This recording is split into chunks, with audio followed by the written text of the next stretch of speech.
Well, we're going to have our reminder that it is indeed winter on the way as we head into the night out west, especially. That's where snow will develop. We'll stay mainly quiet to the east with low temperatures overall, mainly in the 20s with a couple of teens out there for good measure. Southeastern KELOLAND is quiet at first on Wednesday, but that snow develops later in the afternoon. Farther north and west, we get it earlier, but all the same, though, we are going to be keeping an eye on that potential for a few inches of snow in several areas. We'll go into details on that, plus a second chance by the end of the week, all coming up in a little bit. But until then, First to Four starts right now.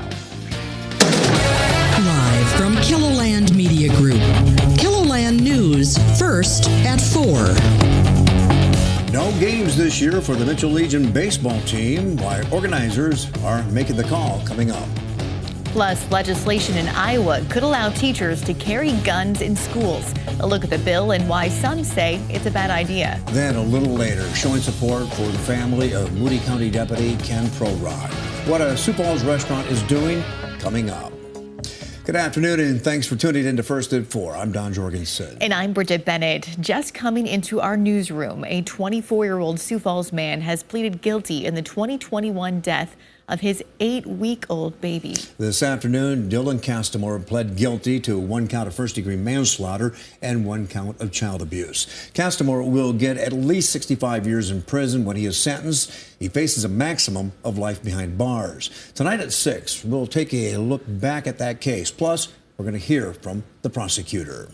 Another top story today, leadership with the American Legion Department of South Dakota says parents should feel confident that their kids will be safe playing Legion baseball in the state.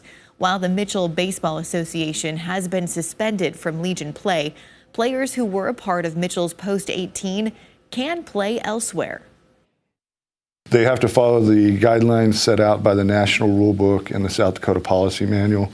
And typically what that means is they have to play for the next closest team or be released by that team to play for another team. There will be no Mitchell Legion baseball until legal matters resolve as rape cases make their way through the courts. 6 suspects face rape charges in adult court.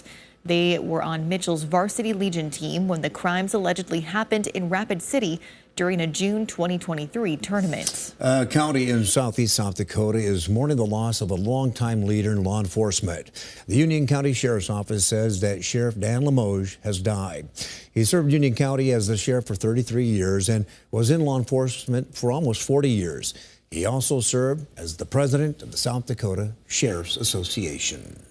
Well, turning to weather, it was maybe the last kind of nice day we're going to have. Yeah, things are going to be changing tomorrow, it sounds like, Adam. Yeah, we do have some change on the way. A reminder that, yes, it is indeed winter, and we did not just skip straight to spring, which is what it's felt like for a better part of the season outside of 2 weeks in January. So just keep that in the back of your mind. Yeah, today was pretty nice, but I'm not going to get a day like this for, quite frankly, the rest of the week. 42 right now downtown. That's a look to the southwest. South wind at 7 miles per hour. While we've been generally quiet to the east, we have at least started to see a little bit of moisture fill into the west. Depending on where you are, though, it's either rain in northern Oglala, Lakota County and over toward Wall as well in eastern Pennington County, or toward the hills. We've seen rain at times mixing in with some snow as well. The latter is what we're going to be watching as we head into the night and into Wednesday as well. In fact, here's Deadwood. You can see those snowflakes mixing in. More just plain snow is going to be on the way as we head overnight into Wednesday. We are at 50 in winter, 51 for Chamberlain. Again, we're not going to be doing this for at least the rest of the week now. 46 in Pierre, 41 for Aberdeen, 43 Rapid City with a couple of 30s out there, like 38 in Watertown and 36 up in Buffalo. Winds are starting to pick up a little bit. They've been calm overall for a little while, but it's starting to get a little breezy out there. It's going to continue to be that way as we go into the day on Wednesday. So outside of that, like I said, East River, we are largely quiet beyond a very isolated sprinkle or two that is trying to keep itself together. But the big story for Wednesday is going to be this. Winter weather advisories in central and east central KELOLAND until 6 p.m. central for the Pierre area, toward Murdo into Miller as well. It's until 9 p.m. central Huron, all the way over toward Madison, Brookings into Marshall as well. So keep that in mind. We are going to be watching that as well as another chance for snow late Thursday into very early Friday. So a little bit to unpack. We'll talk about all of that as we head through the hour. All right, thanks, Adam. South Dakota lawmakers have approved a bill that would impact the future of Black Hawk. Now, believe it or not, the community northwest of Rapid City has never officially been incorporated as a municipality. House Bill 1127 would change the current law so that Black Hawk could exist as a municipality separate and independent from the neighboring city of Somerset. The Senate gave final approval yesterday, sending it to the governor's desk. Also in Pierre, lawmakers have rejected another attempt to levy a 5% tax on lithium mined in South Dakota. Adding the tax requires 24 ayes in the state Senate. The lithium legislation, House Bill 1043, received only 21 on Monday. In Iowa, lawmakers are debating a bill that would allow any school employee with a permit to carry weapons at school. Supporters say it would make schools safer, but others, including students, worry it would do the opposite. Amanda Rooker is at the state capitol with a closer look. The state will match up to parents, students, police officers, and school leaders shared both praise and concern Monday. I oppose this bill completely. More firearms in a space do not make a space safer. This is long overdue and something we need to do to protect the most precious assets we have in our life. Weighing in on a bill that would allow Iowa teachers or other school staff to carry guns and weapons. As a student myself, I can tell you that adding more guns to schools is not going to make me safer. Making schools a war zone is not going to make me feel safer. Hannah Hayes is a senior at Roosevelt High.